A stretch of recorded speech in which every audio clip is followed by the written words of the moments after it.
পানি বেশি হওয়ার কারণে কারেন্টের লাইনটা নিচে চলে আসছে, এটা আমরা তো খেয়ালও করছি না। আর আসার সময় হঠাৎ ওই লাইনটা সামনে দেখছে, তখন গিয়ে আসছিল বাতি আসে, এখন আমেরিকার তার সে ফাল মারি নামছে, আমাদের উপরেই পড়ে গেছে। হাবিব ভাই, সমাজসেবক হিসাবেও আপনাকে আমরা বিভিন্ন সময় পেয়েছি। তার মধ্যে ছিল আমাদের যে শীত এবং বন্যা নিয়ে বিভিন্ন সময় আপনি কাজ করেছেন, 2004, 2022, 2024। এই যে বিভিন্ন প্রাকৃতিক দুর্যোগের সময় যে মানুষের পাশে দাঁড়ানো, সেই মুহূর্তগুলো নিয়ে যদি আমাদের দর্শকদেরকে কিছু বলতেন। আমার একটা বিষয় হলো যে আমি যখন এই মিরগঞ্জ মাদ্রাসা সেক্রেটারি ছিলাম, তখন ছাত্রদের যে সহযোগিতা করতাম। এমনকি আমি এই যে যখন আপনার মাতিউরা মাদ্রাসা ছিল আলিম ফাজিনের, তখনও ছাত্রদেরকে সহযোগিতা করতাম সামান্য পয়সা করে। আলিয়া মাদ্রাসা যখন পড়ছি তখনও ছাত্রদেরকে বিশাল সহযোগিতা করছি, লজিং দেওয়ার বিষয়, টেকলে পয়সা দিতাম, এই সমস্ত বিষয়ে একটা অভ্যাস, হ্যাবিটটাই আমার এইটা ছিল। এই হ্যাবিটের কারণে মনে করেন এই যে পরবর্তী পর্যায়ে মানুষের একটা হ্যাবিট আছে না, কি করা যায়।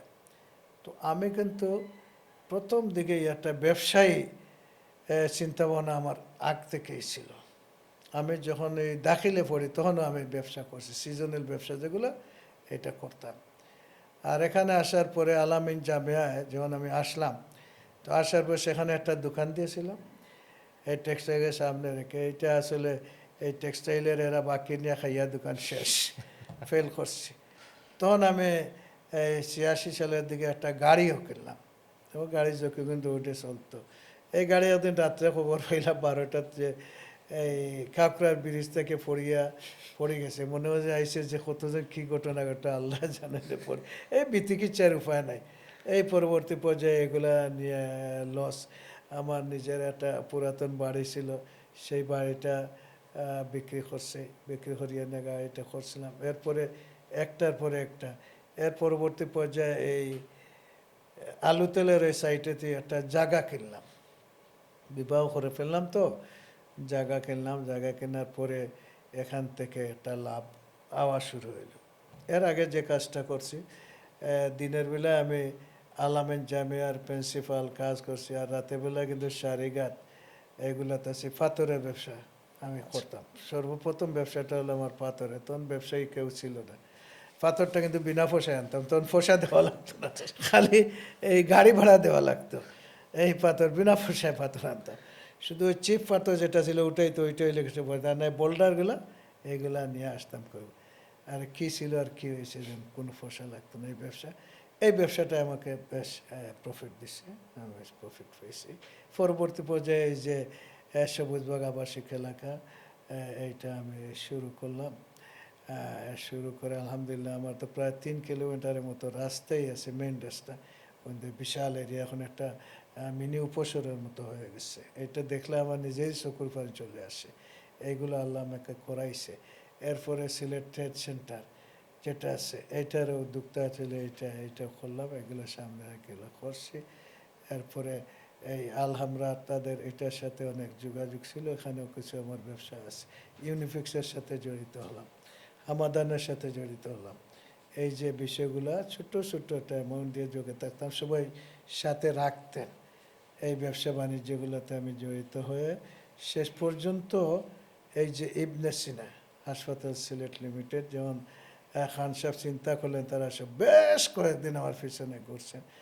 এরপরে আমি এখানে জড়িত হয়ে আজকে তো চেয়ারম্যান হিসেবে এখানে শুরু আছে। সেখান থেকে ব্যবসার এই দিকটা এইভাবেই আগাইছে, সমাজসেবা সহ সব কিছু।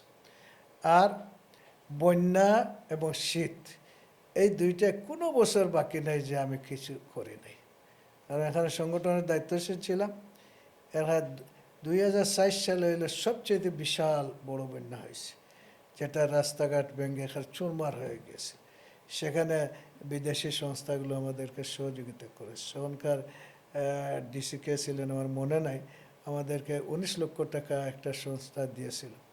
আমরা এত কাজ করলাম 2004-এ, তো ঘর বানাইয়া দিলাম ছোটো ছোটো। তো আমরা সিস্টেমটা এটাই আসছিল, আমরা টিন দিয়ে দিব, আর লোকাল আমাদের সংগঠন চাঁদা করে বেড়া টেড়া করিয়ে দিবে, বেশ কয়েকটা ঘর। তখন ডিসি সাহেব আমাকে বললেন, ডিসি উনি মারা গেছে, আইয়ুব সাহেব, তখন আপনার ডিসি বললেন যে ভাই আপনারা কীভাবে এত গড় বানাইলেন, আমাদের এত কোটি টাকা দিলেও আমরা তো কিছু করতে। বলে ভাই আপনার একটা এই যে খানা থাকে যেদিন কলসিতে পানি পড়ে যায়, আপনারা খানা পায় পানি পড়ছে, আর আমরা এগুলো বরকত উপরে দিয়ে উঠছে, আমরা যা দিছি আমরা কর্মীরা আরও করে করছে এগুলা, এই কাজটা করছে। এরপরে প্রচুর যেগুলা দিছে চাউল বিতরণ করছে, এমনকি বস্তা বস্তাও করছে, লোকে দিছে।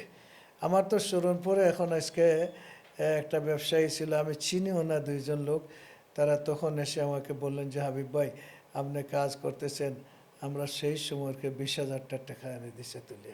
বিভিন্ন খালিঘাটের ব্যবসায়ীরা এই যে কাজ করতেছে এটা দেখে নিজেরা এনে টাকা পয়সা দিয়েছেন। এ কারণে ব্যাপক কাজ করেছি। বিশেষ করে 2004 সালে সারা জেলা ব্যাপী করছে, শহর থেকে জেলা, এফেক্টেড জেলা। সবচেয়ে প্যাথেটিক ঘটনা হলো, আমি একবার যাওয়ার সময় আমার মুজাহিদ মাহমুদ ছোটো ছিল, এবং দুইজনই লোক লইলে আমার সাথে যাইত, এটা আমাদের এই আখালুকের এরিয়া যাব। তো তাদেরকে নিলাম, গাড়ি যাওয়া তো বড় কষ্ট, নৌকায় গেছি। আসার সময় আমাদের বাদেশ্বর এখানে একটা কারেন্টের লাইন আছে হাই স্কুলের সামনে, তো পানি বেশি হওয়ার কারণে কারেন্টের লাইনটা নিচে চলে আসছে, এটা আমরা তো খেয়ালও করছি না। আর আসার সময় হঠাৎ ওই লাইনটা সামনে দেখছে, তখন গ্যাস ছিল বাতি আসে, এখন আমেরিকার তার হচ্ছে, সে ফাল মারি নামছে, আমাদের উপরেই পড়ে গেছে, এটা লাগছে। আর আমার মজাই মাহমুদ শুয়াত আসছে, সে যদি শুইতো না তো কারেন্টে বাজে যেত। এই যে একটা প্যাথেটিক ঘটনা গেছে। ওটা আমি বললাম যে তোমরা কী করলা, বলে আমরা শুয়ে গেছি, আত্মা চকুর সামনে ধরে শুয়ে গেছে। এটা একটা সাংঘাতিক একটা রিক্সার ঘটনা থেকে আল্লাহ বাঁচাইছে। এইভাবে মনে করে প্রত্যেকটা বছর শীতের সময় আমরা সহযোগিতা করছি আমি, এবং আমি ওয়ার্ক করেছি, কাজ করেছি, সিলেট জেলায়ও করেছি, শহরে কোনো বছর বাকি নাই শীতের। এবারে এমনি সিনায় আসার পরে তো এই যে 2022 সালে বন্যায় কাজ করলাম, দিলাম প্রায় এখানে 50 লক্ষ টাকার দিয়েছি, আমরা ত্রাণ সামগ্রী দিয়েছি ইবনে সিনার পক্ষ থেকে, আমার লোকালি দিয়েছি, এবং ঢাকা ইবনে সিনা তাদের কাছ থেকে অনুরোধ করে টাকা পয়সা এনেছে, এটা দিয়েছে। তাই প্রত্যেকটা বন্যা এবং শীত কম্বল বিতরণ এগুলা সারা জেলায় করেছে, আর শহরে আমি তো ছিলাম শহরে করেছি।